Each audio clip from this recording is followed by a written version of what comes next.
It's Monday, May 7th, 2012. I'm Alex Jones, and this is Infowars Nightly News. Tonight, more details emerge on the shocking U.S. Army manual that details how American citizens are to be indoctrinated into re-education camps inside the U.S. Leaked document also describes rules on isolating political prisoners and forced labor. Attention, attention, attention. American forces are here to help. Please remain calm. We will not tolerate civil disobedience. Then, watch what you type. Surveillance cameras so strong they could zoom in and read text messages.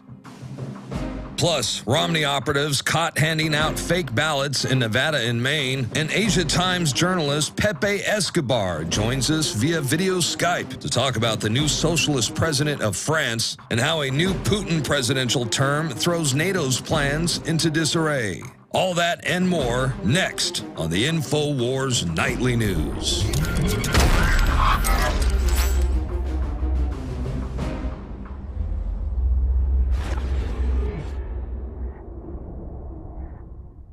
First off, tonight, we're seeing big changes all across Europe, at least on the surface. They're running from the arms of the so-called right-wing Sarkozy in France into Francois Hollande, the socialist that says he's going to take people making over €1 million a year and tax 75% of their wealth. That's exactly what Warren Buffett in the United States and other globalists have been calling for at the Bilderberg Group that he's a member of. They want to take the upper middle class and new riches money and transfer it in banker bailouts to the elites. That's exactly what they've been pushing for, and this will only further bankrupt France. We're already seeing a big exodus out of France to other countries because of this. Well, the globalists, the billionaires, they've already written the laws in Europe and in the U.S. to exempt themselves. That's why General Electric doesn't pay taxes to speak of. Google doesn't. You pay billions of dollars to ship General Motors, Cadillac, and Volt factories to China. This is how it works. It's all a scam. And he is a big, fat globalist in every way. We have an article at Infowars.com by Paul Watson breaking it down. Meet the new boss. French president is another Bilderberg stooge. You see, all this news media I listened to this weekend when it was announced he'd won was, well, the French owe all this money. Oh, they're bankrupt. But he's just going to tax the rich. And they've done the numbers. If they took all of the mid-level wealthy people's money in France, it wouldn't pay for anything, not even a year of spending. It's about destroying any independent wealthy groups. And the system knows that. And the media keeps acting like Europe and the debt in the U.S. is owed by us. That is a small part of it. And I'm not for the social welfare state because it makes us dependent. That's why these finance oligarchs do this. So Hollande claims he's at war with finance capital. He's not at war against the crony capitalist, the insiders. He's financed by them. He's at war against independent wealth, and that's what's really happening on that front. And it is extremely creepy to see people running out of the arms of one controlled crony system into the arms of another. Same thing is happening in Ireland, same thing happening in Spain. They've just had elections in Germany. Merkel's in a lot of trouble in the parliament. They're putting extreme leftist, extreme right-wing in, but all controlled at the end of the day in Greece. Very serious development. Now, shifting gears to brainwashing. You like naked body scanners and TSA on the streets because of the horrifying underwear bomber, part of the naked scanner rollout? Well, get ready because part 2 is here. Even more sophisticated and more scary. A new underwear bomber. But wait, there's more. This new underwear bomber is more sophisticated, like the Phantom Menace, Osama bin Laden. They didn't actually catch him. They caught the firecracker. But thank goodness Homeland Security's taking over land of the free, home of the brave to keep us safe from this deadly threat. So everyone begin shaking in fear the new American pastime.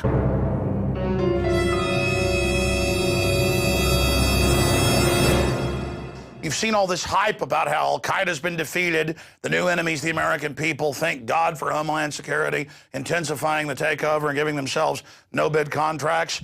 Well, CIA thwarts new Al-Qaeda underwear bomb plot.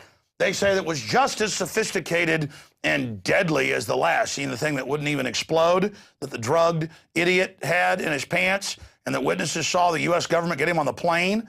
And then later, on C-SPAN, the Undersecretary of State admitted an unnamed agency ordered them to help get him on the aircraft. It's not clear who built the bomb, maybe Easter Bunny. But because of its sophistication and its similarity to the Christmas bomb of 2 years ago, counterterrorism officials, known liars, suspected it was the work of a master bomb maker. Oh, a master bomb maker. So see, TSA, who now we learn doesn't get background checks, they want felons. They've got to grab your wife's breast and go in your baby's diaper. And, of course, 200 plus robberies a week out of your bags just at JFK. They've got to do that because Al-Qaeda got a better chance of being killed by a honeybee sting or falling, hitting your head in the shower, but it doesn't matter. It's fun to get scared of terror. It's fun. We shouldn't get scared about the black uniforms, the face scanning cameras, the government taxation, government killing 260 plus million people last century, 10 million plus already in the last 12 years, this century. No, no, no, no. Look, it's scary. Underwear bomber. He's black. It's even more scary. He's going to get you. He's going to get you if you don't take the vaccines. Thank goodness they're saving us. Oh, from another plot. And, of course, the White House spokesman under Bush had to admit that they would issue fake terror alerts, and so did Governor Ridge. He wrote a book and said, yeah, we'd issue fake terror alerts for the election, and Obama's doing it again.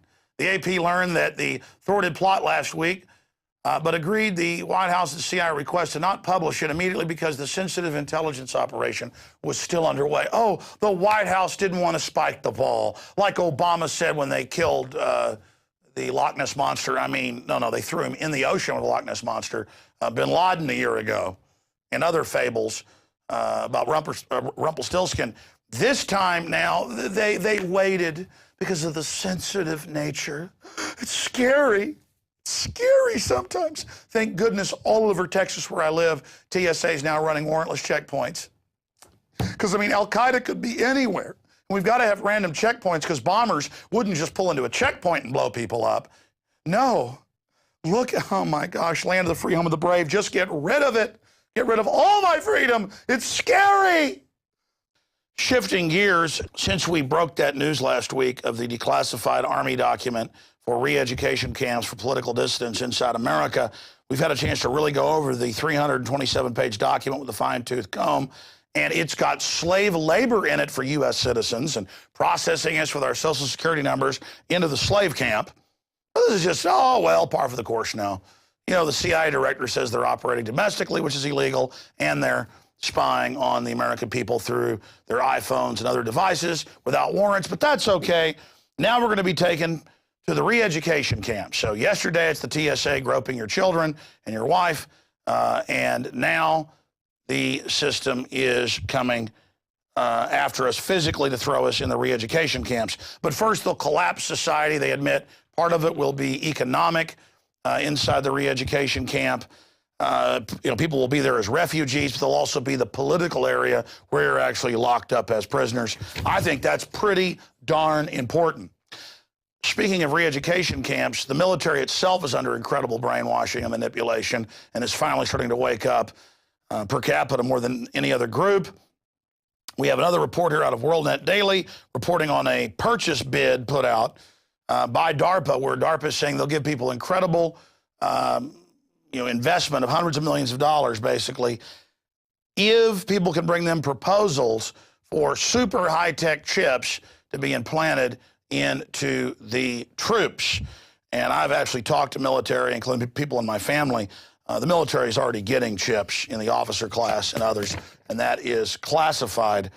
So very, very serious news on that front.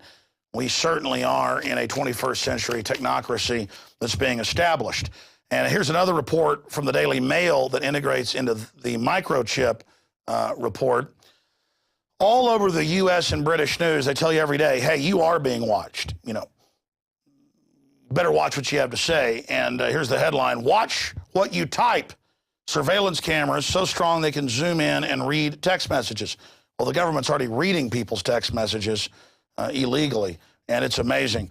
Another powerful article out of WorldNet Daily today, and we actually did a report on this last year. They allow people to have Facebooks calling for killing George Zimmerman. And they have Facebooks showing the most wild stuff you can imagine. But our supporters, Infowars.com supporters and others, well, we've had our Facebooks deleted before. We've got a bunch of accounts that fans have set up and turned over to us over the years with millions of likes. Our main is the Alexander Emmerich Jones channel. And by the way, it has the wrong spelling of Alexander Emmerich Jones because the fan used the Wikipedia spelling of my middle name that's incorrect. People always ask, which is it? Well, whatever. The point is you can like us over there if you want to help get that out while we're still on Facebook. But a pedo book, which is basically what Facebook is, they allow people to call for killing George Zimmerman. So does Twitter. But if you want to talk about liberty or patriotism, you get shut down. Well, now Facebook shows kids raped, sodomized. That's the headline. And there's a warning that the report contains graphic details of sexual abuse of children. And it appeared in numerous locations on Facebook. WorldNet Daily immediately reported images of child pornography and child sexual abuse. The FBI censored screenshots published are among the mildest of those found. And it is unbelievable. Unbelievable what is on there. And having 3 young children, it makes me feel extremely violent. And by the way, HBO's rolled out a new comedy series where it shows 5-year-old girls performing fellatio on giant sex toys. But CPS, on a fake tip by a neighbor, will come and take your children. And of course, CPS is 5 times more likely, according to the Justice Department's own numbers, to be abusers, including sexual abuse. In fact, that's even higher. And it's just unbelievably criminal what this government has become and what it does. And going to the FBI, there are some good people low level, but DynCorp Halliburton has come out, run giant child kidnapping rings, and don't get in trouble. So WorldNet Daily did a good job reporting on this, but it just makes me sick. By the way, I want to shift gears into another report here. This is out of the Daily Mail. And I've told you about this for years. They sell whole babies, ground up babies in pills.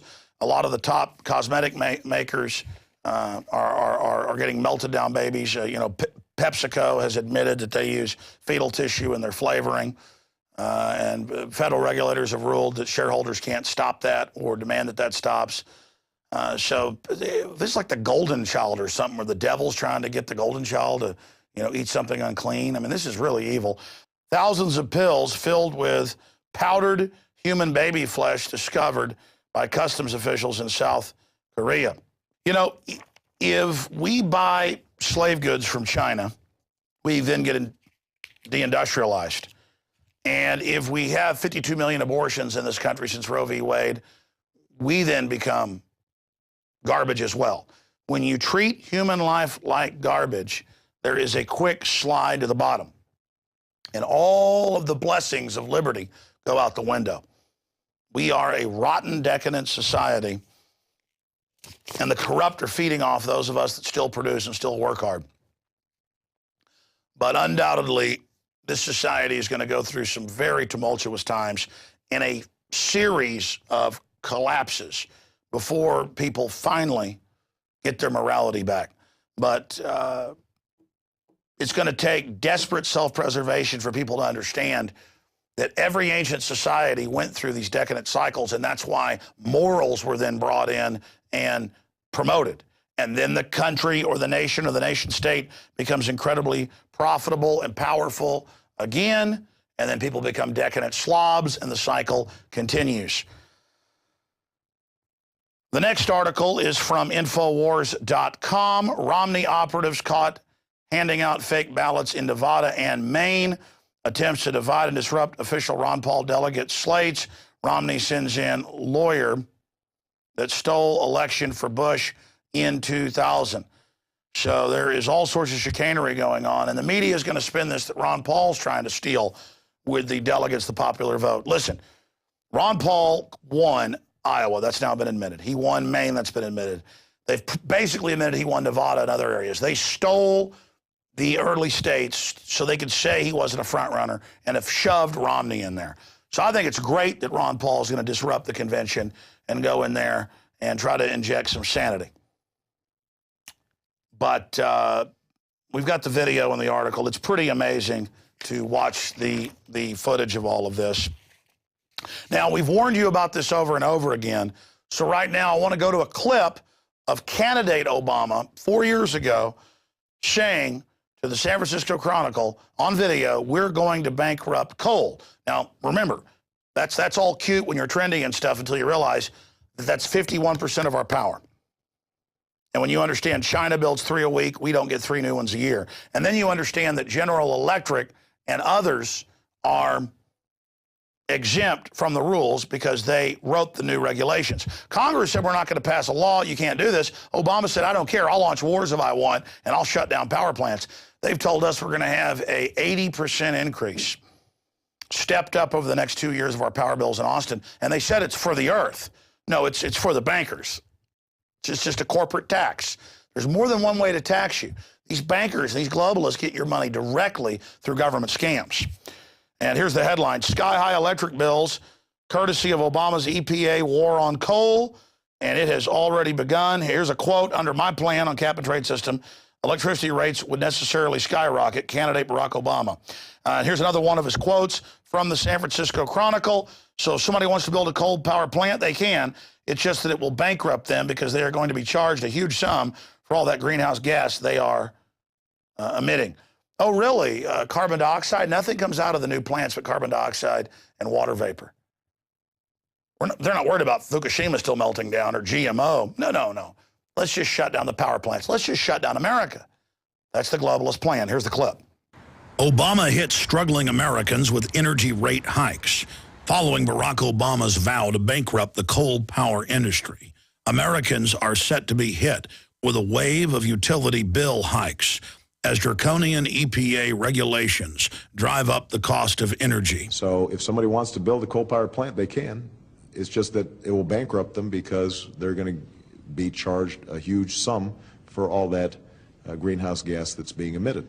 The Obama administration's crusade against coal-fired power plants, which was launched on the back of discredited junk science about hyped global warming threats, has little to do with improving the environment and everything to do with lowering living standards by creating artificial scarcity.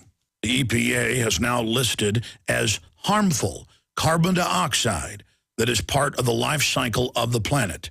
New EPA rules dictate that utility companies will be forced to spend an initial outlay of $800 million to conform with regulations that mandate harmful emissions be reduced under the Clean Air Act. And yet power plants supplied by General Electric, one of Barack Obama's biggest campaign contributors, have received an EPA waiver and will not be subject to the new regulations. The new rules will exacerbate the problem of rolling blackouts, warns Donna Nelson, head of the Texas Public Utility Commission. Nelson said, quote, I have no doubt in my mind that this rule will result in reliability issues and rolling outages in Texas. Obama's strict enforcement of draconian EPA regulations has led to new clean-burning coal-fired plants being mothballed and other existing ones being shut down, which has in turn led to Texas and other states becoming energy dependent.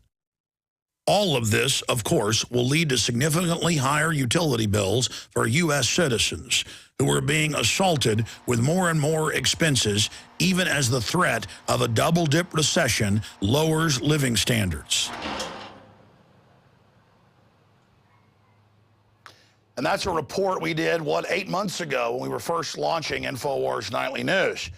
And now we see the continued effects. And a lot of people are like, hey, it's for the earth to make General Electric more money and massively increase power prices. And it's for the earth to ship with tens of billions of your taxpayer money. You paid to ship most of the manufacturing facilities and the new factories they were going to build here for General Motors overseas, Eastern Europe, China, Brazil, and Mexico. How do you like that? That's globalist sabotage.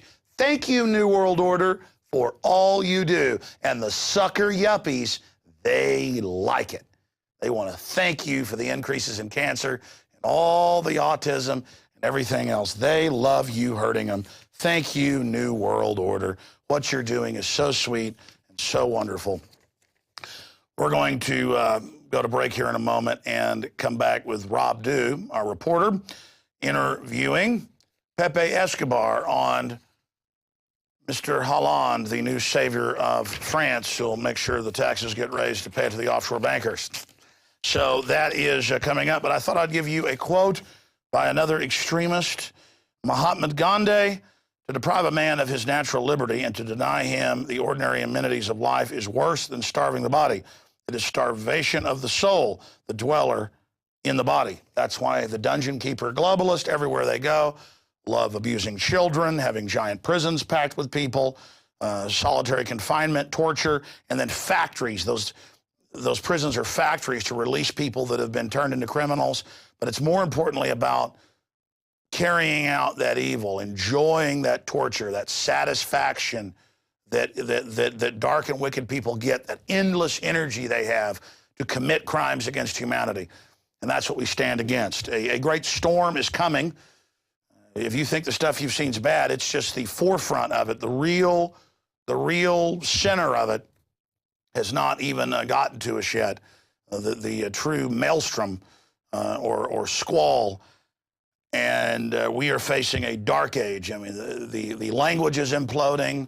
The culture is in deep trouble, as you can see everywhere. Degeneracy of every type is just expanding rapidly. Facebook is pushing sites that have been complained about for years, just pushing vile stuff. And it just shows the globalists are force-feeding us cultural death, so we'll stand down and go into this horrible social engineering. And again, I've developed the research that already been done by other historians and anthropologists, but integrated it. You have inbred elites who inbreed and become psychopathic and sadistic, which is some of the byproducts of interbreeding. And then you add in the formation the across-the-board syphilitic nature of worldwide elites in the last 300 years. I mean, syphilis was in almost every elite family, in almost every male, and most of the females. And you literally have psychopaths with syphilitic brains developing the New World Order strategy set up in Europe 160 years ago, centered in London. And now you understand why this is so insane and so crazy. Syphilitic inbred brains came up with this and bought the best and brightest scientific minds to implement the plan. So basically what we're seeing implemented is a nightmare of inbred syphilitic individuals. And that's why it's so off the charts. And non-inbred, non-psychopathic or sadistic people are blind to it. And I've given you this analogy many times to dodo birds. The sailors, a lot of times who'd run out of food, starving, they pull up on the island out in the middle of nowhere, and there's these big, fat, juicy birds running around who'd never seen humans, and they just would walk right up to the sailors. The sailors would club their heads and barbecue them. And that's basically what Westerners are like. We went through all this tyranny, all this corruption. People fought for basic liberties. It developed, it flowered, it created wealth. We became decadent. And now, they're like, yeah, we're building camps for you. We're going to torture you and force labor you, slave labor. That's freedom.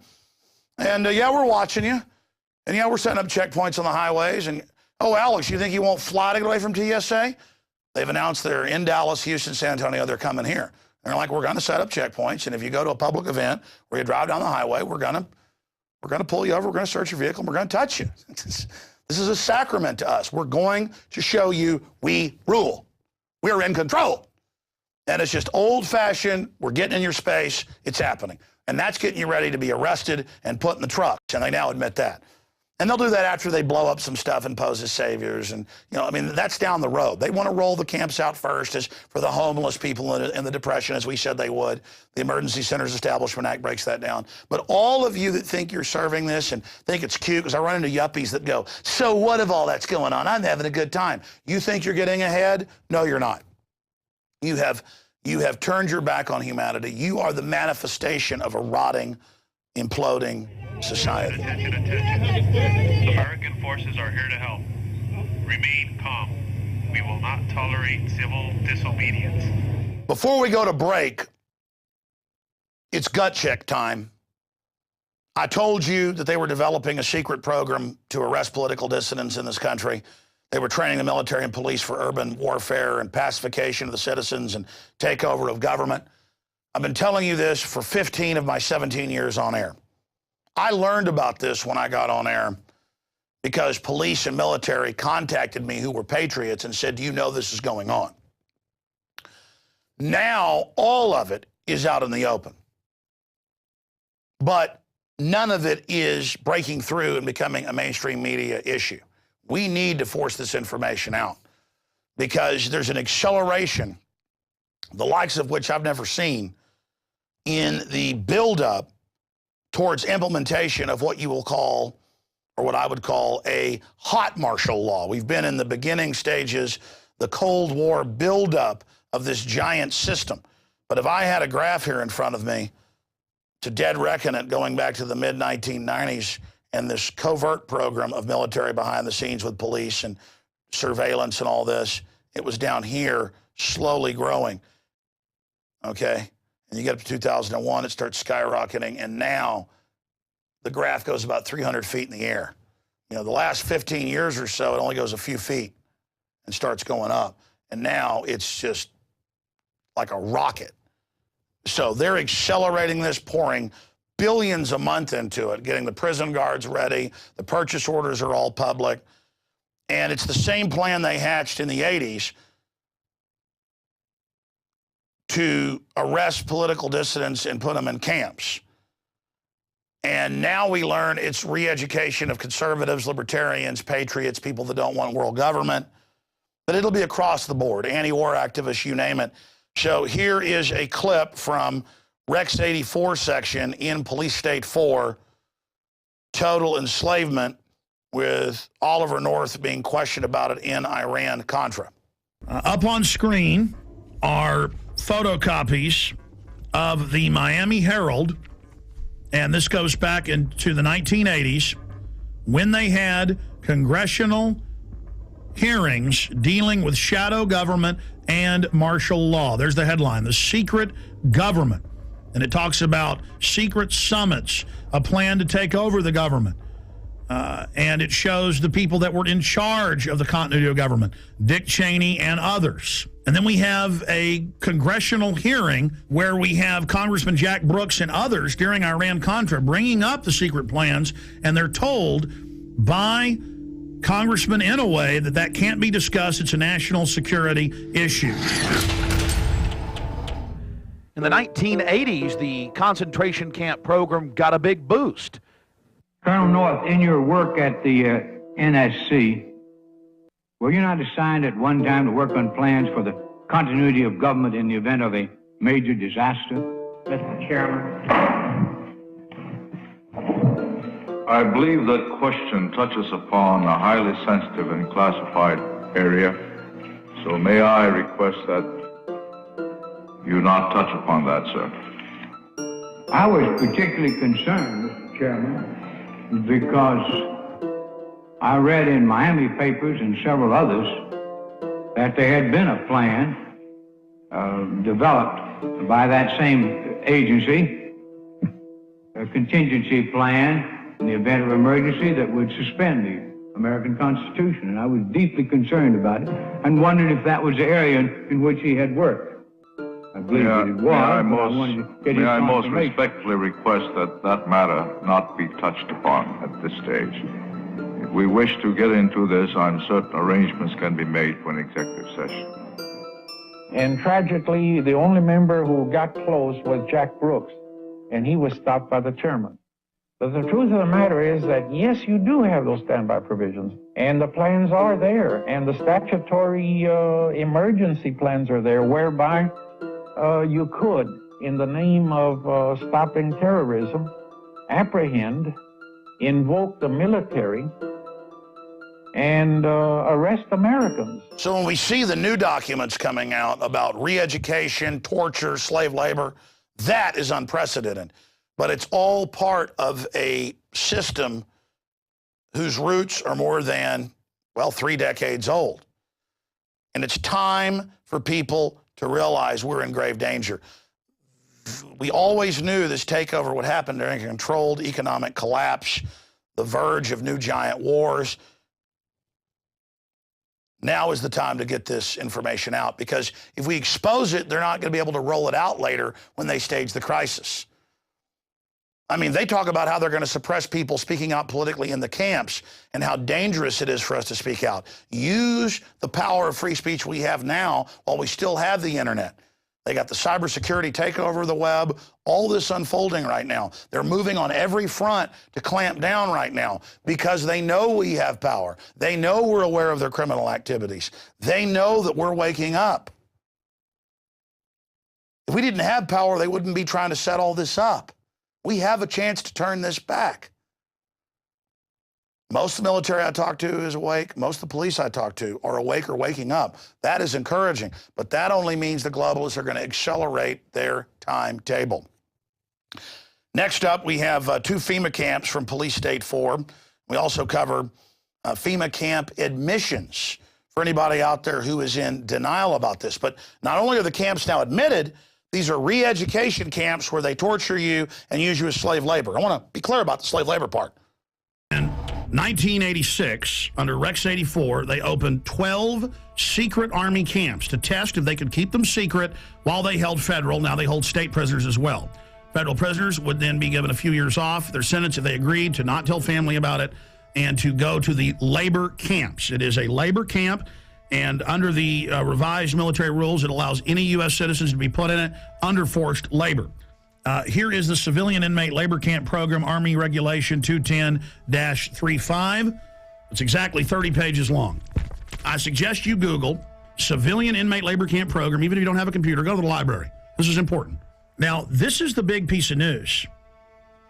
This is to establish setting up prison labor camps, negotiations with correctional systems representatives to establish prison camps, governing criteria, civilian inmate labor camps, policy statement, governing provisions for operating civilian inmate prison camps on Army installations, procedures for establishing a civilian inmate prison camp on Army installations, infrastructure, inter-service, interagency, and interdepartmental support agreements, working with local police at the FEMA camps.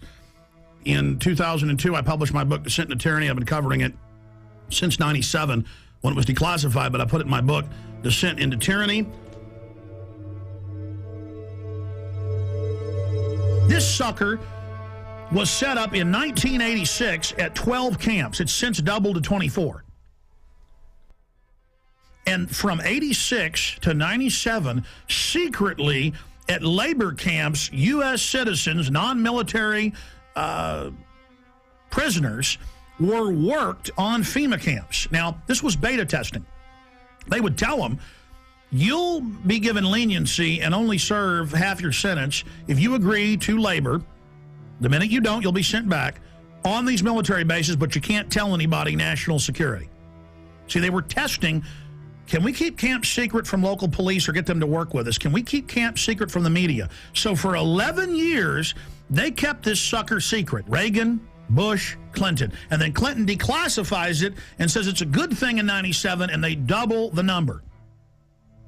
We had secret copies of this when I first got on air in about 95, 96, with just the cover sheet of it, and people made fun of us and didn't believe it. Then it was declassified. This is from Army.mil. So here it is, the big kahuna. This is just one section of these, training the troops, training the infrastructure, creating the larger cadres to expand the archipelago of gulags.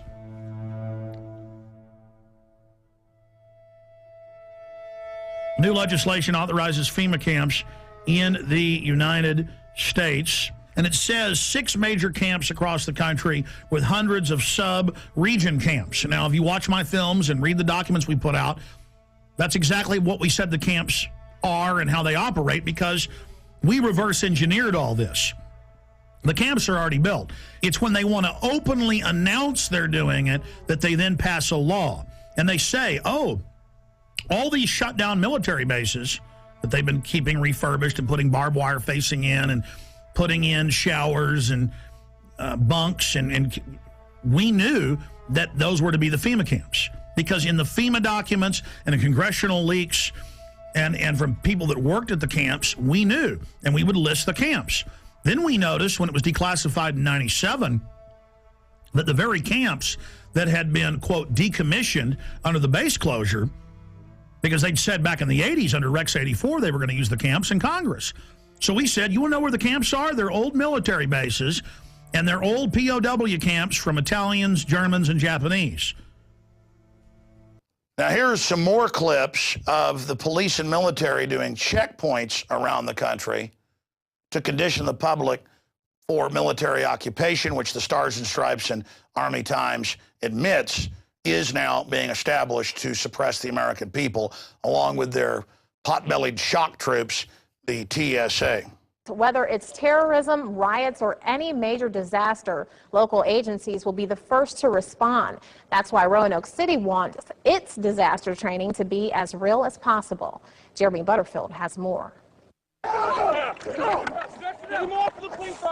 It's supposed to look like a riot, and the scene at William Fleming High School had all the elements. I'm one of the rioters that the guard and the police force had to take down and arrest, and did very successfully.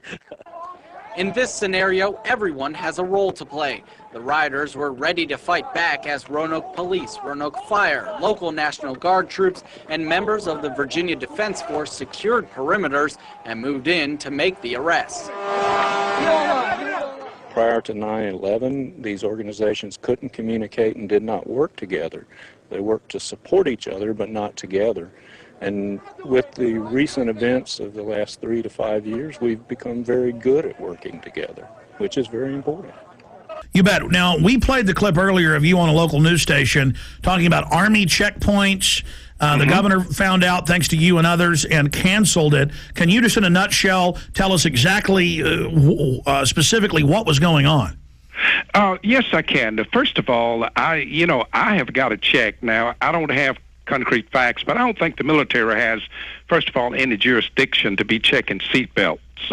When you look at the fact of a military unit being out, your daughter, my wife, or someone driving through a roadblock with all of these local officials, the Army and everybody out there, I think it's just going to scare people to death. I think our local and state officials have the staff when needed to check seatbelts, to do a seatbelt check without the Army getting involved. And I just don't think it's a good idea. Well, obviously, sir, I don't know if you've heard, but yes, it still violates posse comitatus. They haven't completely removed that 1878 law. We know in Mexico and communist China, they have troops on the streets. This is a sign of a banana republic, of a third world police state. So that we don't want that. But the larger issue here is that they've announced Homeland Security wants to put 20,000 regular Army troops to patrol America. The Naval War College, the Army War College has said their new job will be engaging us, combat with the American people to stop an insurrection against the banks. So, A, are you aware of that? B, can you tell us specifically what units, how why the Army was going to be out running checkpoints? Well, I got this news late on Friday, and when I got the news, I immediately jumped on it to try to call some local authorities that I knew first to see what was going on. And when I made the call, I found out at that point in time that the governor had already made the decision to cancel this, and which I was very proud of that.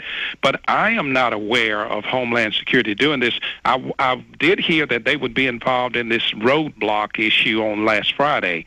So that's part of the preparation. Guardsmen to conduct urban training at Arcadia in April. This is going on scaled back now. It says in this article, going door to door asking if they can search homes looking for weapons. And they practice raiding the local gun shop. And this is for domestic operations. Lieutenant Colonel, I really appreciate you coming on such short notice, sir. My pleasure. Thanks for the invitation. You bet. I saw this article out of the Daily Times Herald in Carroll, Iowa. Have you seen that? I sure have.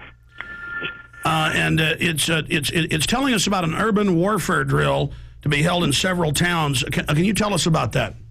Sure. It's actually a planned training event to provide our soldiers with greater proficiency at what we call coordinate search, which is a mission that, just for a little background, we've deployed nearly 13,000 members of the Iowa National Guard in the global war on terror.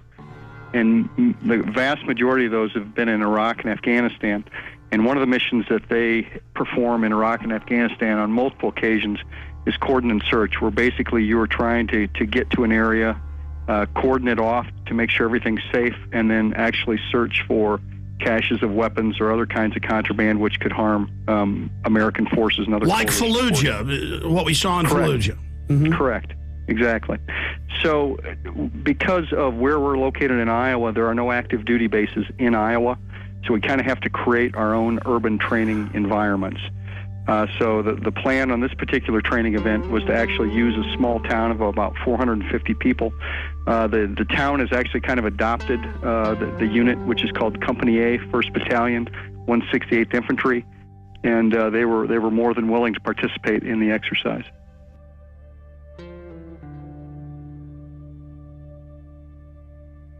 Going through this article, I mean, explaining exactly what they're going to do door to door with the houses, what the checkpoints are going to be simulating. Sure. When you're talking about coordinate search operations, you've got several different rings of security that you've got to provide in a particular area.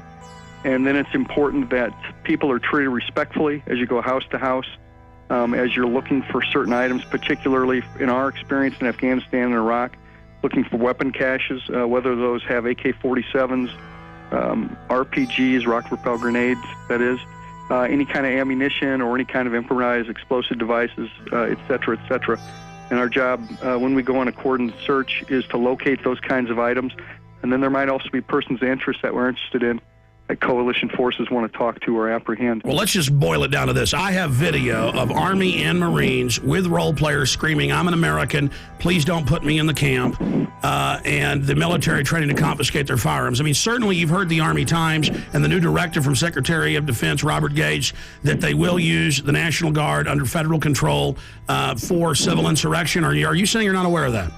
No, I'm certainly aware of that, absolutely. But I think you have to look at the role of the National Guard historically. Is that historically we are used in states for disasters overwhelmingly. And our job is to, number one, be ready for our mission federally, which is to go to war. And number two is to help our fellow citizens here in the United States of America. The Kentucky National Guard was part of the massive security force required for this weekend's Kentucky Derby. Officials say that 360 Guard members were on hand at Churchill Downs to help support law enforcement efforts for the first leg of horse racing's Triple Crown. The troops took care of crowd and traffic control, provided 3 choppers and crews for aviation support. Officials at the track said that more than 150,000 fans turned out for the race. Police only had to make 44 arrests. Did you notice that little report at the end? Oh, the troops are at the Kentucky Derby, running out on the field, stopping people that jumped on the field, as is the tradition for over 100 years. And every year before that, for the last 5 or 6 years, and the years after that, I watched the Kentucky Derby last weekend. And my parents come over, we cook hamburgers and watch it. We like horses, we don't bet. But it is an interesting spectacle and an American tradition. And, you know, we're evil Americans, so we like it. And they had troops just lining everywhere. And when they have the NFL draft, they go, and here come the troops. It's all about getting you used to just military everywhere. And it's everywhere you go, every show, radio shows, grocery stores. I went to the YMCA this weekend, and it's just all these big posters up about the troops, you know, what's going on in YMCA news. And all 3 panels were the troops, the troops, the troops. Not to actually support the troops, but so the system can say, give your rights up, the troops want it, the troops are going to have a checkpoint for your DWI. Hey, you're not against the troops, are you? So the system can sell the takeover of America and attach it to patriotism when the globalists could care less about the troops. Just amazing. Another clip here is the troops confiscating guns in Katrina, going into the high and dry areas, breaking into the nice houses, putting people in handcuffs, blowing off the doors of their safes, and taking their firearms. All the guns will be taken. No one will be allowed to be armed. And the troops passed with flying colors. They confiscated the guns under FBI command. So in case any of you are in denial about this, here is that report.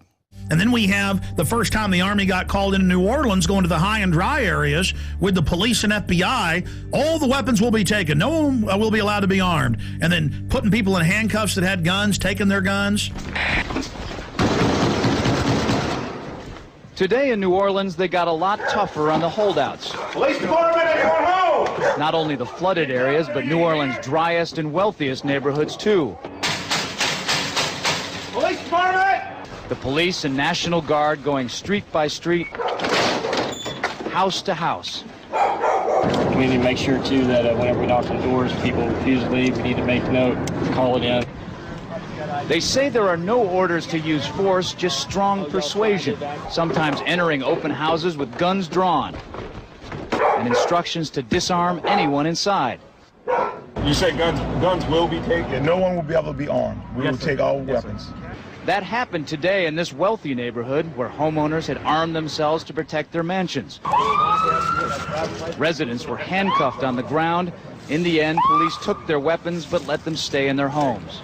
They were a little bit threatened because our weapons were bigger than their weapons. For many of the police and guard troops, it is an uncomfortable job to do this in an American city. This guard unit occupied a church, using it as a base camp. They had to leave a note because they could not get hold of the pastor to get permission. It is surreal. You never expect to do this in your own country. Brigade Homeland Tour starts October 1st. 3rd Infantry's 1st BCT trains for new dwell time mission. Helping people at home may become a permanent part of active Army.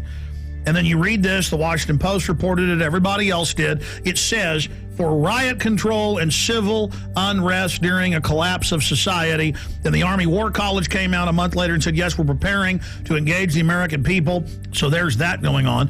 So they have to have troops to take you to the FEMA camps. Washington Post, 20,000 more U.S. troops to be deployed for domestic security. They then expanded and said it won't be 4,000 troops, it'll be 20,000. Now they're saying, oh, it'll be 40,000 regular Army troops. The very troops that were in Baghdad doing gun confiscation, the very best troops they've got. Here's another one. Marines admit security force to operate inside U.S. This directly from the Marine Corps' own website. And they did it with role players, practicing confiscating people's guns. Here's another one. Unit learns skills to fight different enemy. And this is out of the American Force Press Service. Now, this next clip is so incredibly important because a year and a half ago, I sent our reporters, Rob Dew and others, to Chicago for an urban warfare drill where the local police and military worked with troops from Poland and other Eastern European countries. And the role players were Boy Scouts and Girl Scouts and school kids that took part of this. And they also had a drill taking them to the local sports stadium. I also sent McBreen and others out last year to Denver, where they practiced taking the children under FEMA to the local sports stadium during an emergency. So the system is training you to live under a martial law. And now in Chicago, for the NATO summit, all over the city, they're going to have naked body scanners and are saying, you have no Fourth Amendment, we're going to grope you on street corners.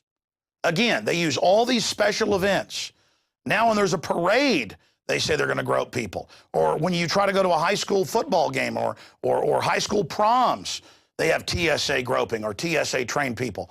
As if, well, the TSA are here, they're allowed to wave a wand. I mean, they don't even pass a background check. That's why they're holy. So they're allowed to do all this to you. I mean, look at all their pedophilia and other crimes. I mean, they're God. They get to suspend the Bill of Rights.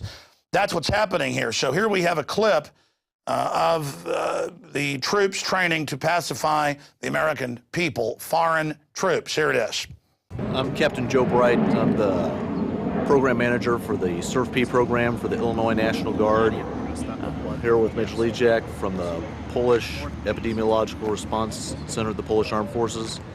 We're here participating in a Homeland Security exercise. We'll be working on military support to civil authorities as part of a terrorist scenario where they have a biological weapon. Major Leziak and the Polish Armed Forces have a partnership program with the Illinois National Guard.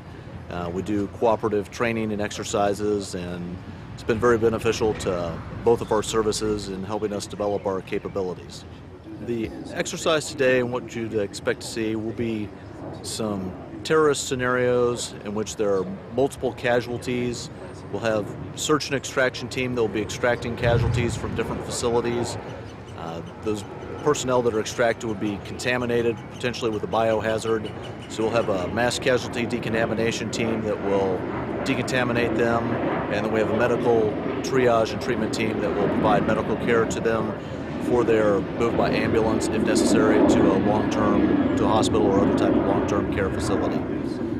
You'll see National Guard cooperating with civilian authorities. Typically when we respond, we only fall under a civilian incident commander because we're in the States. We respond to their needs, their requests.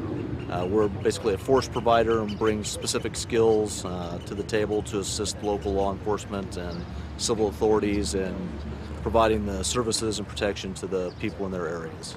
My name is Major Emil Lisiak. I'm from the Epidemiological Response Center of Polish Armed Forces, and we are here with my soldiers to make a next step in our cooperation with soldiers from Illinois National Guard. This cooperation started 5 years ago. Last year we had a big exercise in Poland, near Warsaw, and this year we have a great opportunity to participate in exercise in Chicago. That's a partnership between Illinois National Guard and the Polish. The state of Illinois is a partnership for Poland. So we have good connections, and this is the reason why we train together from 5 years. So here it's 12, and the second group is 10. And they are designated to a civil support team in another place, so we are divided to do groups to learn as much as possible. Okay, and is it just Polish Army, or are there other forces? Yeah, we have also participants from our Ministry of Interior, from fire state of Poland, and from Polish FBI, and there are also another group from police. Do you have American forces in Poland? Do you do exercises with them there? Actually, now we have American soldiers, but they have no connections with us because there is special forces, another kind of forces. But we had at least 3 exercises together with our colleagues from Illinois National Guard during last 4 years. Okay.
Pretty big exercise, probably 60 Boy Scouts down there with their scoutmasters and whoever else wanted to come along.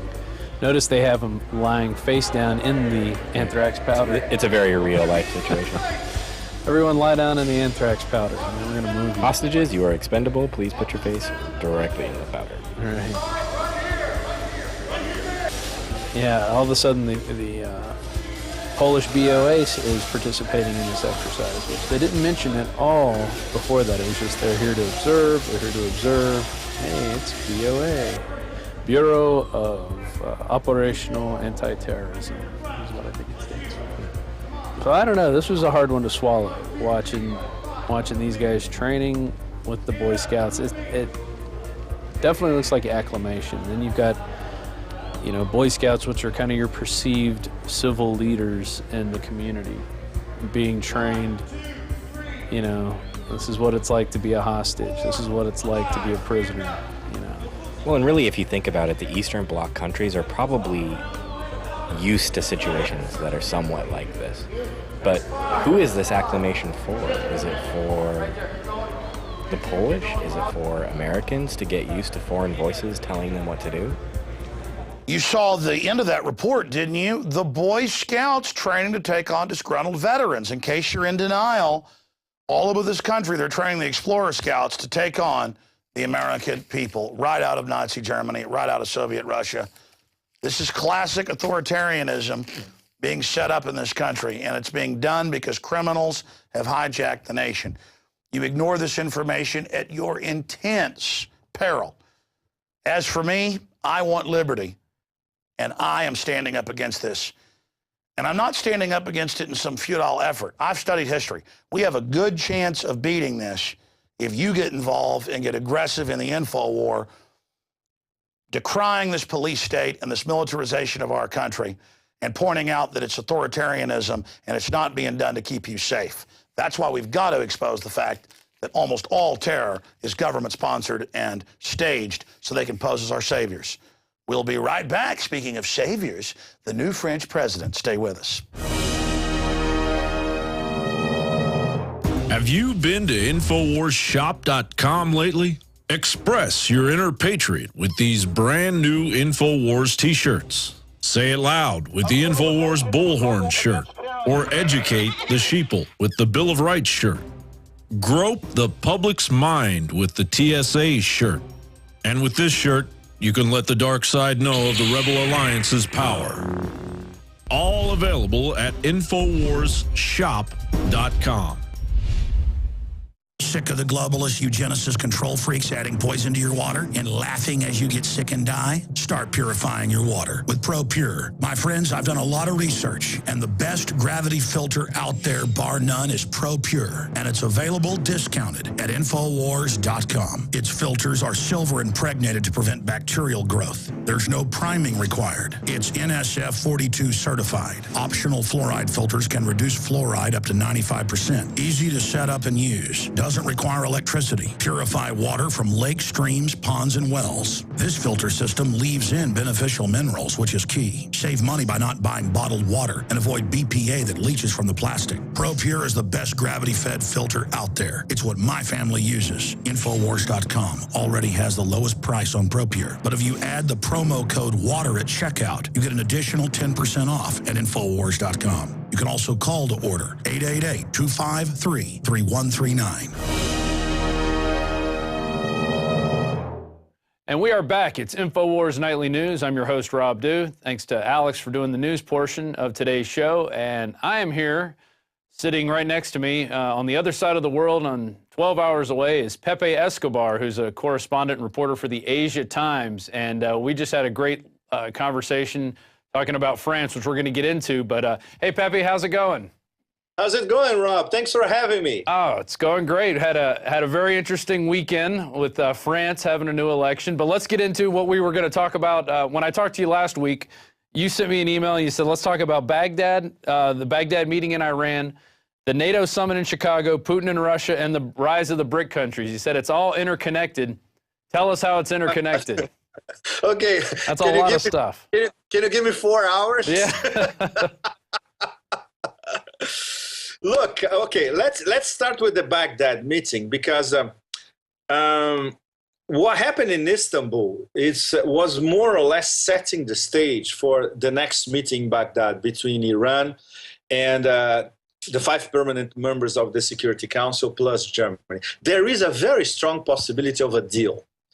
Many reasons. Number one, the Iranian leadership now, they feel confident that they know exactly what they want because now they control all the instances of power in Iran, including the parliament.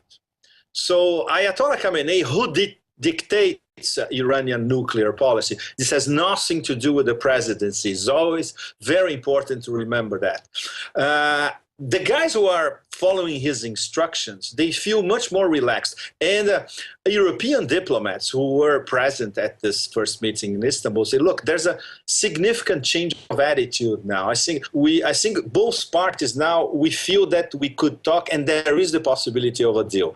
So this could happen in Baghdad. It would include, of course, Iran abdicating from reaching uranium to 20%, which now, until I would say a month ago, this was not feasible at all. And nowadays, there is this possibility. What they want in return is, number one, to be respected as a regional power, no more threats of regime change. They want, especially that they have the right to enrich uranium according to the NPT, the Non-Proliferation Treaty, which they subscribe. And they want to develop a civilian nuclear program. So if they can prove to the permanent members of the Security Council plus Germany that they are doing exactly that, and they don't have a subterranean nuclear military program, which according to the IAEA and US intelligence, they don't at the moment. So the possibility of a deal is very, very real. And the Obama administration will milk it heavily because Obama can also sell, just like Obama has been reselling the death of Osama bin Laden. Now he can, if there is a deal, he can sell, look, I was the president who made a nuclear deal with Iran. So the possibilities are great. Of course, we have to take into consideration what our friends in Israel are planning to do to disrupt this whole operation. Yeah, they don't seem to be interested in Iran having any nuclear capabilities whatsoever.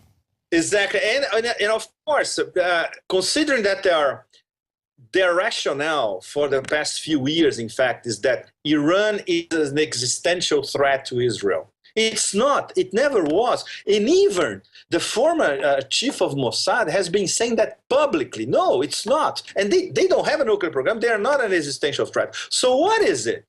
What is it is that if Iran becomes a nuclear power, even a civilian nuclear power, the nuclear monopoly of Israel in the Middle East is gone. Israel is a nuclear power and is also a military nuclear power. They have more than 200, perhaps 300 nuclear warheads. This is the elephant, the cheetah, panda, you name it, a lion in the room. Nobody ever mentions that, but this is true. So there will be some sort of equilibrium because there will be another nuclear nation, even a civilian nuclear nation in the wider Middle East, in this case, Southwest Asia, right? So, and of course, there will be the elections in Israel probably in September. We don't know what's going to happen if Bibi Netanyahu will remain in power. If he doesn't, there's a possibility of Israel being a little more, let's say, a more rational player than under Bibi, which they've been doing basically apocalyptic stuff for the past few years, saying that Iran is going to bomb them tomorrow, when what could actually happen is the other way around. Well, and there's been assassinations in Iran. There's been all kinds of provoking. We're flying drones into Iran that are being captured and I guess retrofitted or re-engineered by the Iranians. So, we're not doing anything to really, it doesn't seem we're doing anything to help this kind of peace process, or maybe we are trying to play both sides is what it looks like. Look, it's very complicated because the Obama strategy, the way he's been selling it is it's basically lots of sticks, and if the sticks work, there will be some carrots afterwards, which in diplomatic language, in fact, a lot of people, including myself, we have interpreted this as the rollover and die diplomatic strategy. Iran has to accept everything that the U.S. says that they have to do, and then we're going to start discussing about alleviating some sanctions, not extinguishing the sanctions. And Iran is saying, no, we sit at the table, we propose something, you propose something, we get a deal, and then the sanctions are out of the picture. Because then we will prove to you that this is only a civilian program. And there's absolutely no, these sanctions are meaningless. And this, so far, the Bush administration, of course, and then the Obama administration, they haven't listened to this line of thought. And now they're probably reevaluating their possibilities. Especially because what we just mentioned, the possibility of an electoral gain for Obama if a deal is actually reached, you know. Mm-hmm. Well, and then how does this tie in with the NATO summit in Chicago? I don't know if you've been reading in American papers, but they've created evacuation plans for the citizens to move out of Chicago. They're not going to allow any protests. They've got missiles on tops of roofs with shoot-to-kill orders and no-fly zones. I mean, it is like they're turning, Chicago into Baghdad almost. And in fact, exactly. Maybe this is an exercise of NATO turning Chicago into Kabul of Baghdad, and see if their new techniques are going to work in an urban environment. Considering that they don't work in Afghanistan, right? Against Taliban or Pashtun organized guerrilla. This is completely absurd. You know, first of all, what is NATO going to do in Chicago? Basically, they're going to say what they said at their latest summit in Lisbon in late 2010, which is basically, we are the new global Robocop, the global cop. We follow United Nations Supreme Council, Security Council mandate, or maybe we can even bypass it if the US tells us to do so. NATO, we should never forget, NATO is the European arm of the Pentagon. So everything that NATO does, well or not well, depends on the Pentagon. Why NATO won the war in Libya? Because Obama signed an executive order in June last year ordering the Pentagon to transfer to NATO all the best satellite and all sorts of intel that NATO didn't have access from their bases in southern Italy. Then they won the war in the next months, basically. Until then, they were a bunch of incompetent drones, which what they are, basically. You know, so without Pentagon guidance, NATO is nothing. In Afghanistan, most European countries, including France, by the way, which Hollande has already said that he's taking all French soldiers out of Afghanistan by the end of 2012. And most European countries, they also think Afghanistan is a tremendous black hole. It has nothing to do with them, and they want out. They informally and off the record, they say, this is an American problem. It's not our problem. We have our German, Italian, French troops attacked everywhere that we were posted. We're not making any progress. If we leave or we don't leave, this civil war inside Afghanistan will go on forever. So it's up to the Americans to solve this problem. So NATO is losing a war in Afghanistan. They won a war in Libya, which was also an AFRICOM war. That's the Pentagon African arm. That's also very important. Libya is that's the stepping stone into Africa, essentially. Because now they're talking about going into Sudan. We've got this made-up war against Kony. Right. There's plenty of ways. It could be, the pretext could be Kony. There are already special forces in that very sensitive triangle because there's lots of oil and minerals. Uganda, Congo, Central African Republic. We're not there for that, though. We're there for a warlord that hasn't been seen in 6 years. That's why we're there, Pepe. Remember that. A warlord that disappeared into the jungle 2-3 years ago, in fact. Yeah. Kony is gone. Nobody even knows where he is. And he's left with maybe 200, 250 guerrillas. Ensconced in the jungle.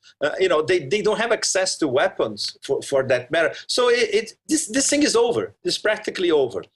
But of course, we in the West always need a pretext when we go to black countries or brown peoples, as my friend Vijay Prashad usually calls most of the third world, right? So that's still the problem. But in terms of AFRICOM, Now they can have, if they want, tomorrow, in fact, a base in Libya, probably in eastern Libya, in Cyrenaica. NATO is controlling the Mediterranean, almost everything except Syria and Lebanon. But they are on their way. Sooner or later, they'll find a way to get into Syria.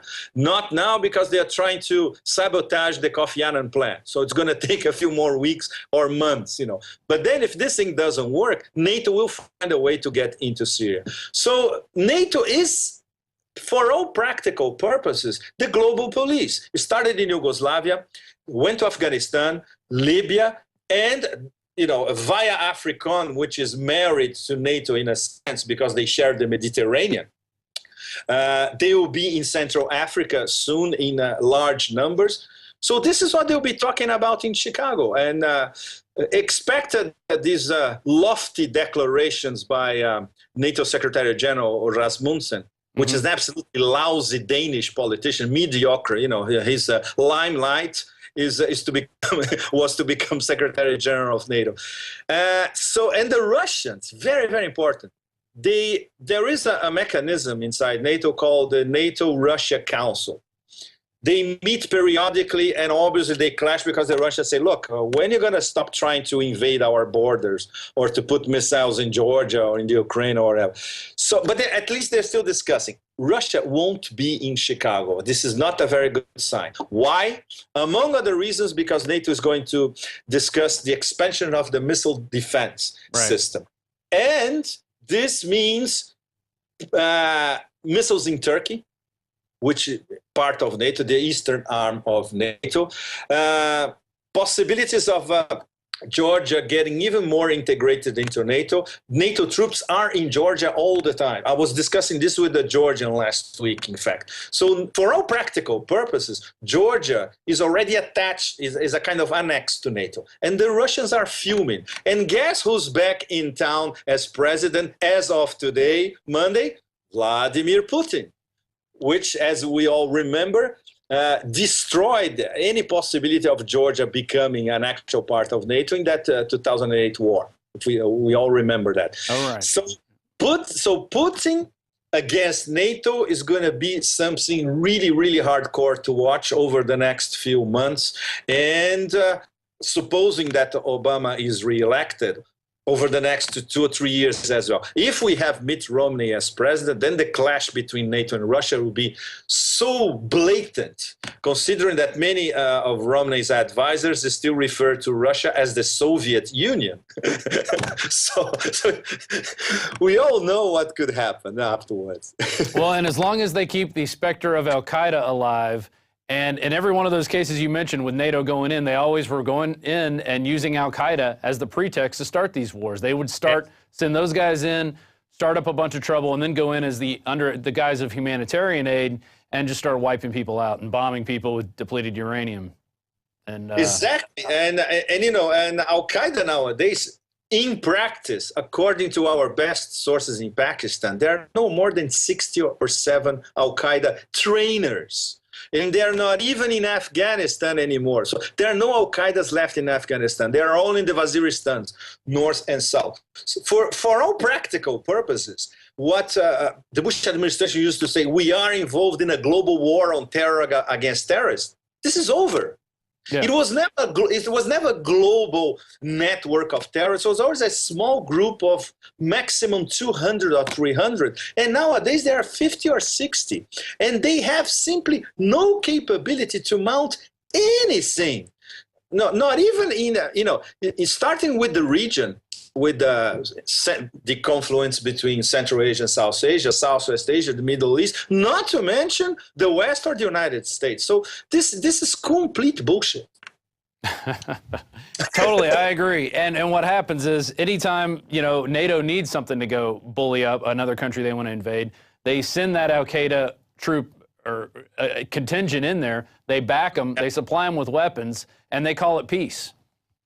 Exactly. It's just like the FBI organizing the Fast and the Furious plot. Yeah. It's the same modus. It's exactly the same modus operandi. Well, we had a new one last week. They had an FBI informant who got a bunch of crackheads who were working for him on these rental properties. And this guy started agitating him up, saying, "Hey, let's go bomb a bridge. Let's go bomb a bridge. I know the guy to get the explosives from. Hey, we could keep him here in my apartments that I'm running. He was a super for some of these apartments. And then they go and arrest these kids for being terrorists. And they're like, oh, anarchists were plotting to destroy this bridge. And you look at these guys, just a bunch of goofballs who probably got some free beer, some free drugs. And okay, yeah, let's do it. Why not? Let's do it. Well, we're mad at the government. Exactly. Yeah. Yeah. So I mean, that you got, and so that's a microcosm of what happens all over the world with Al Qaeda. You got the FBI creating them here in the U.S. and then NATO using Al Qaeda to ferment itself in other countries where it wants to go. Absolutely. And Rob, I think a lot of people in the U.S. remember, it was in 2005, I think, where the Pentagon was saying that Al Qaeda had a base in the triple border between Brazil, Paraguay, and Argentina. So I went there to do a report at the time. The only Al Qaedas that I found were Lebanese businessmen selling plasma TVs and laughing about this absolutely stupidity by the Pentagon, But they can do it all over the world. Whenever they feel there is a strategic price, it could be oil, it could be gas, it could be deposing a government. In the case of South America, it could be water. Mm-hmm. The coming water wars. They will keep using Al Qaeda as a pretext. There's no question. Sure. Well, and there's a giant. I think it's in Paraguay. There's a giant reservoir that the Bushes bought a bunch of land back in as President Bush was leading office. They own a bunch of land on top of that. So yes, it's the largest freshwater reservoir in the underground in the world. It's called the Guarani Aquifer. In fact, it's part of Paraguay, part of Argentina, and part of Brazil. And the South Americans have been talking about this for years because they're like, sooner or later, they're going to come here and try to get our water. So they're getting ready for. Well, as we're giving the Great Lakes water, we're giving that to the Chinese, so we have to go get it from somewhere else, which makes total sense. And anyway, let's move on to France, which we had a nice little conversation earlier. Infowars came out with an article this morning. Meet the new boss. French president is another Bilderberg stooge. Now, you differ on that a little bit. You came out with an article, Change Europe Can Believe In. Give us your pitch on Holland, or Hollande, however... Halan, and why you think he's a breath of fresh air, and you mentioned that the youth were out there celebrating, and this could be a turning point for France. Why do you think that? Look, Rob, yesterday at the Bastille, there were like 1 million people in the streets. Most of them, I would say 80–90% of them, they were young. It was the first time since the beginning of the financial crisis, in 4 years or over 4 years, that people start thinking, look, maybe there is an alternative to this austerity mantra by the European Central Bank, the German Minister of Finance, the Bundesbank, the Germans especially, and what used to be until yesterday, the Merkozy couple, Nicolas Sarkozy in France, Angela Merkel, the Chancellor of Germany, which is austerity is the cure for Europe. No, it's not. Austerity is killing not only European industry, European businesses, and European population as well, especially the young population. They will never be able to find a job, even fresh out of college with a very good education. It's impossible. There's the economy. There's no growth at all. If governments keep adhering to this ultra strict fiscal pact, as they call it in Germany, there will be no economic activity whatsoever in Europe in 4 or 5 years. And countries will be going down the drain. Their only escape route would be to escape the euro. But still, nobody knows, nobody, not even any collection of Nobel Prize winners in economics know what could really happen if, for instance, Greece or some of the other Club Med countries left the euro. It'll be very good for them in terms of exports, in terms of tourism, in terms of revitalizing their industries. The problem is they will still have a debt, and the debt will be denominated in euros. And how will they pay for this debt? Nobody knows. But still, the young generation, with the election of Hollande, and of course, Hollande is no messiah. He is a member of the elite as well. He studied at the ENA, which is the top administration school in France, is one of the best in the world.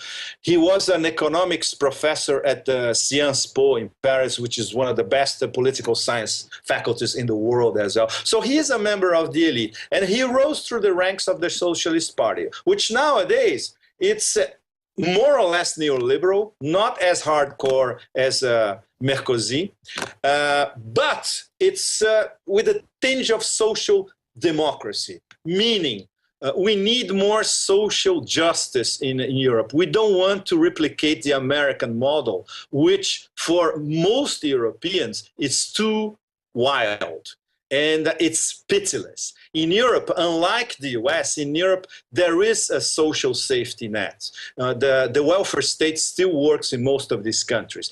If you fall ill in France, you go without paying a cent to one of the best hospitals and you get treatment. Imagine this happening in the United States. Out of the question, unless you pay a fortune. So they want to keep especially what the working classes in Europe acquired in terms of rights for these past 30 or 40 years. They want to keep their standards of living, and at the same time, they need to grow. So who's going to pull that off when most of these countries are in deep debt? And also the case of France, right? So Hollande is campaign promises. We don't know if this is going to happen. He wants a 75% tax on the wealthy, which is not going to happen because there's going to be a barricade of the la grande bourgeoisie, the hyper bourgeois in France, or they're going to park their money forever out of the country. He wants more teachers. He wants to enroll at least 60,000 to 70,000 new teachers, boost to education. And he wants to introduce a tax on financial transactions. This explains why the City of London, Wall Street, The Economist, for instance, they've been on an active campaign against Hollande for months, saying that if he's elected, it's going to be a disaster to Europe. No, normal people, average people, the average worker in France, they say, no, maybe now we have a chance to keep what we have and start growing a little bit instead of being stuck into austerity. Of course, it's too early to tell, but that's the meaning of that explosion of joy all over France today. That's it. So I particularly don't expect that this is going to happen because it's an uphill struggle. Merkel is going to be ultra hardcore with Hollande. They say, look, I'm not going to renegotiate the austerity pact. It's going to be austerity for everybody. So what's going to be Hollande's response? Nobody knows. Well, what's interesting is when you look at what happened in Iceland, they told the banks to go shove it, essentially, and now their economy, after 2 years, is making a real recovery based on the people getting up and pulling themselves up by the bootstraps. But I don't think you're going to see that in France. I think they're going to say, no, this is our debt. Even though the bankers made it, we have this giant bureaucracy, which we were talking about earlier, especially within the European Union, on top of the other bureaucracies those are the ones that are taking the money from the people that could go to these programs, because there is money to provide for people in these instances, because it's not a lot of money and compared to what it costs to go to war and blow up a bunch of countries and then rebuild them. Absolutely.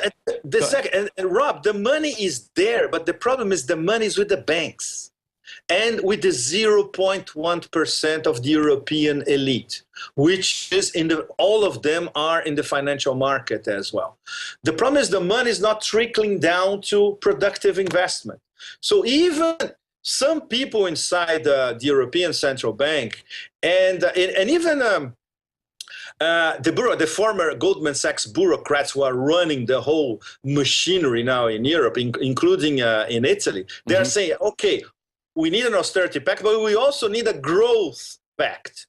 So this is what Hollande is going to do. He will try to renegotiate with the European Central Bank and with Merkel some sort of growth pact. Okay, growth, but where is the money coming from the growth? You have to come from especially Germany, German capital. And I'm not sure German capitalists they want to finance sort of a reconstruction of Europe at this moment. And that's the big if. Let's say within the next few weeks, we're going to have an idea if Holland will be able to, because Holland can say, look, okay, so no growth, no productive investment from where the money is. Okay, so we're not going to follow the rules of the austerity pact, and the other Club Med countries, they won't as well. So what are you going to do about it?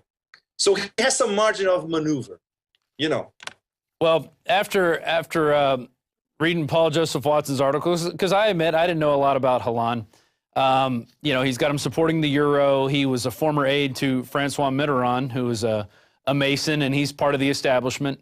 And one of his advisors is a guy named Manuel Valls, who has publicly called for the European Commission to control the national budgets of EU member nations, which sounds like austerity to me is what that's going to bring in. And in fact, Valls is being, yesterday they were already talking about Valls as a possible prime minister, which is not a very good idea. The other candidate for prime minister is Martine Aubry.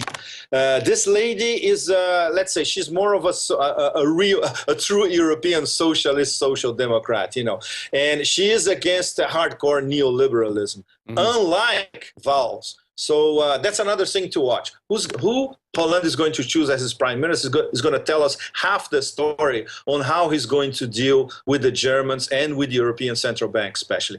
But, you know, if he pulls off at least some kind of clause saying, look, let's invest more, let's have a stimulus package all over Europe. And the European Central Bank could coordinate this stimulus package. In fact, of course they can. They print it out of thin air. Would probably suggest that. Why don't you Europeans have our stimulus package like we have in the US and like the Chinese had in China? And it worked for the Chinese as well. So, and the Germans will say, no, we cannot spend any more. We are afraid of inflation. We cannot print money that we don't have. So this is going to be a real war. I see Hollande as France's Le Obama. You know, the youth behind him.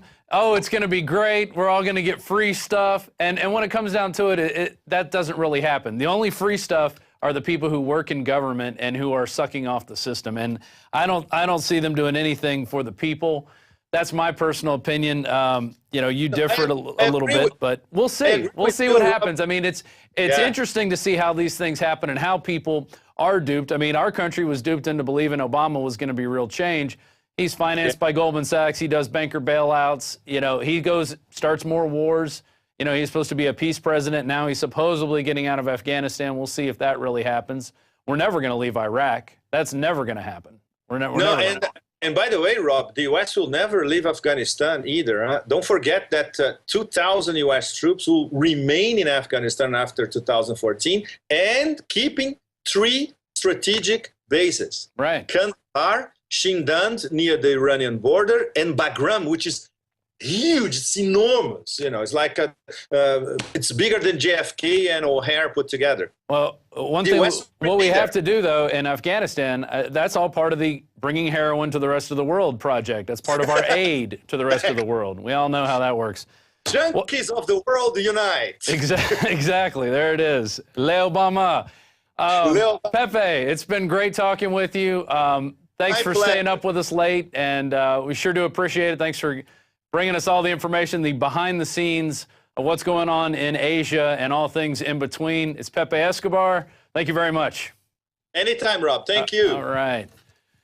And that's it for tonight with Infowars Nightly News. I've been your host, Rob Dew. If you are watching this on YouTube, please consider becoming a member of PrisonPlanet.tv. It's very easy to do. We have a 15-day free trial. You can go to PrisonPlanet.tv or InfoWarsNews.com and do that. And it supports what we do. It helps bring all these guests in, all the special things that we're doing, sends reporters out in the field. We are listener-supported. We are not supported by the Bilderbergs or the central banks or Ben Bernanke or any of those other people who like to suck off the blood of the working man out there. So we appreciate your support. Please consider doing that. And that's all we have for today. Great show coming up tomorrow. Wayne Madsen's going to be on talking about the Gulf and the mutant shrimp that are there. So stay tuned for that. And with that, I bid you a fond farewell.